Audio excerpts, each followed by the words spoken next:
Boa noite a todos. Como o Marcos já falou, nós estamos usando este ano o livro Vinha de Luz. E como eu já mencionei na primeira vez que eu falei, acho que foi... hoje nós vamos falar sobre a mensagem 9, e acho que quando eu falei da mensagem 2, eu falei um pouco do livro. Mas esse livro é bastante interessante, e eu vou repetir. Ele chama-se Vinha de Luz. Vinha é o lugar onde se produzem uvas e, obviamente, logo depois o vinho. Mas vinha de luz é onde se produz luz. E todos os textos que vão ser ditos nesse livro vão falar um pouco da luz. E por uma coincidência, o título de hoje chama-se A Luz Segue Sempre.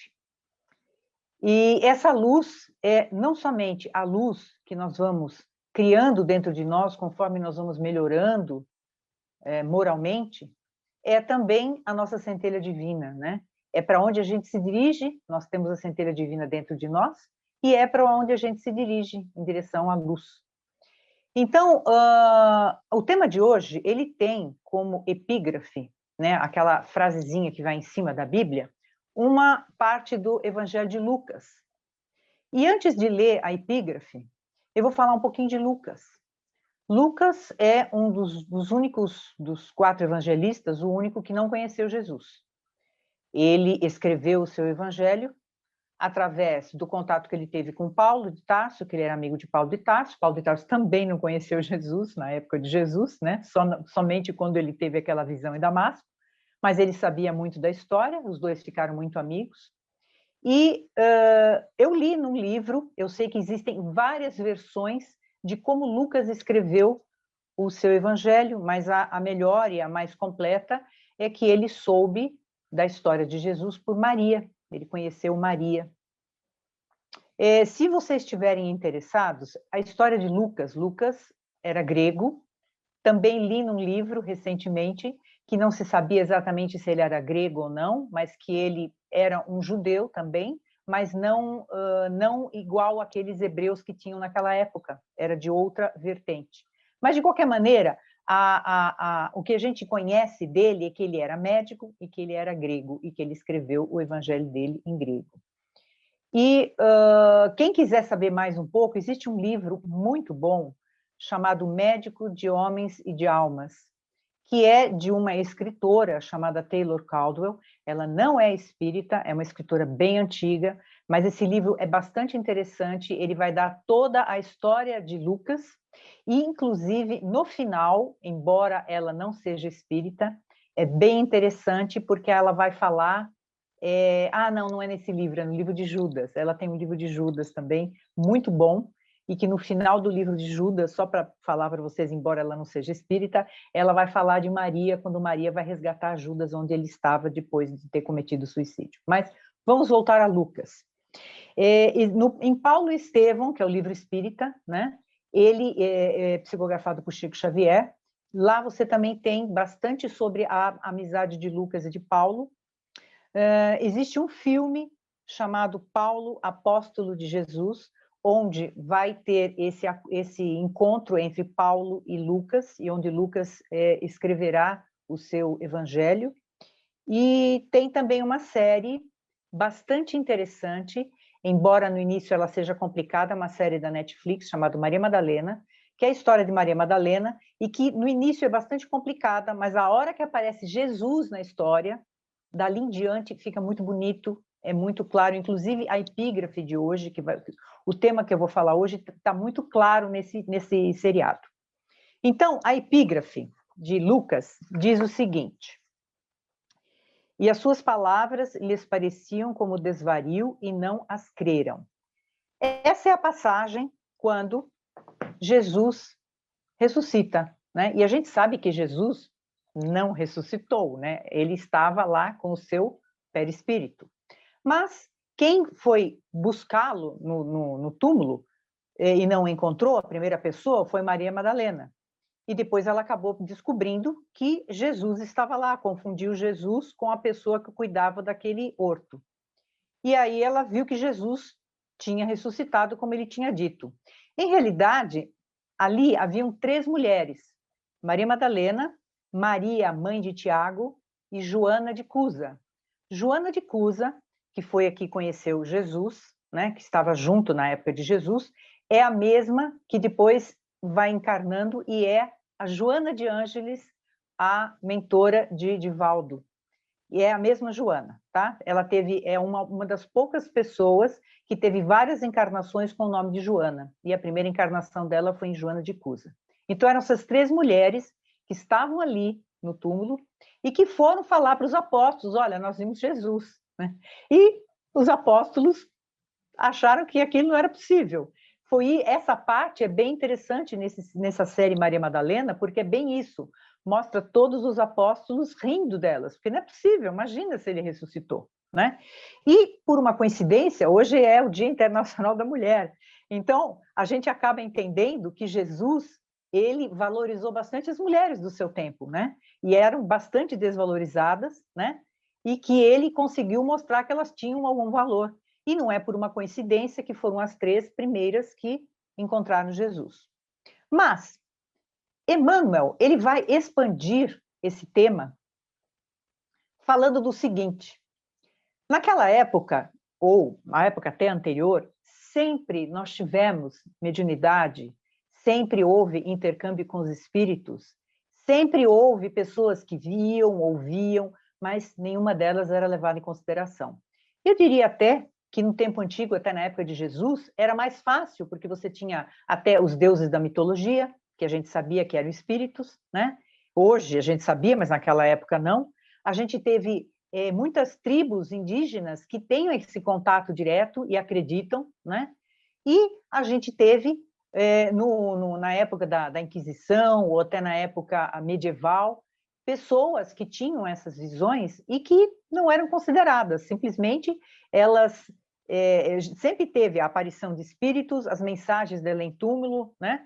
Mas essas pessoas eram consideradas bruxos, feiticeiros, eram queimados em praça pública, né? Pessoas dementes, né? Vai saber se um monte de nós já estávamos naquele tempo, já tínhamos a nossa mediunidade e acabamos sendo queimados, e agora a gente voltou, né?